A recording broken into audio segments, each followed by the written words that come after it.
தன் வழியை சிந்தித்துக் கொள்வது விவேகியின் ஞானம். மூடர்களுடைய வஞ்சனையோ மூடத்தனம். நீதிமொழிகள் 14:8.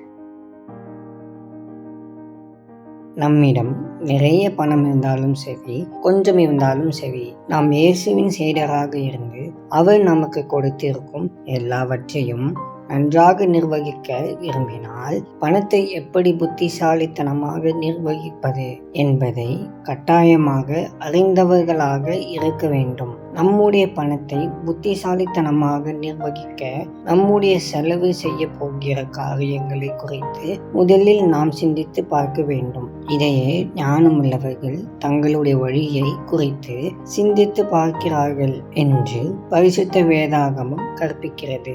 எதிர்காலத்தை குறித்து சரியான திட்டமிடாமல் இன்றைய விருப்பங்களை மட்டுமே நிறைவேற்றி கொள்ளுகிற தன்மை எல்லா வகையான பிரச்சனைகளுக்கும் வழிவகுக்கும். சரியான திட்டமிடல் என்பது நம்முடைய பணம் செலவழிந்து போன பிறகு அது எங்கே போனது என்று யோசிப்பதற்கு பதிலாக நாம் அதை எங்கு செல்ல விரும்புகிறோமோ அங்கே செல்ல வைப்பது ஆகும். நம்மிடம் இருக்கிறவைகளை குறித்து உண்மையாக இருப்போம். தேவ ஆலோசனையை பெற்று செயல்படுகிறவர்களாக வெற்றி பெறுவோம்.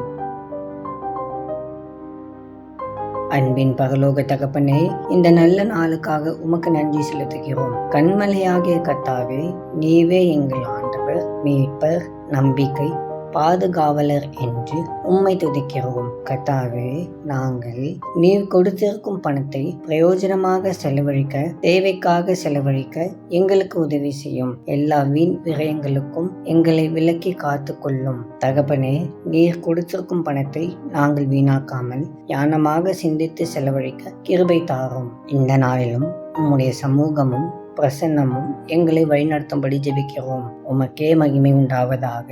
இயேசுவின் மூலம் ஜெபிக்கிறோம் பிதாவே. ஆமேன்.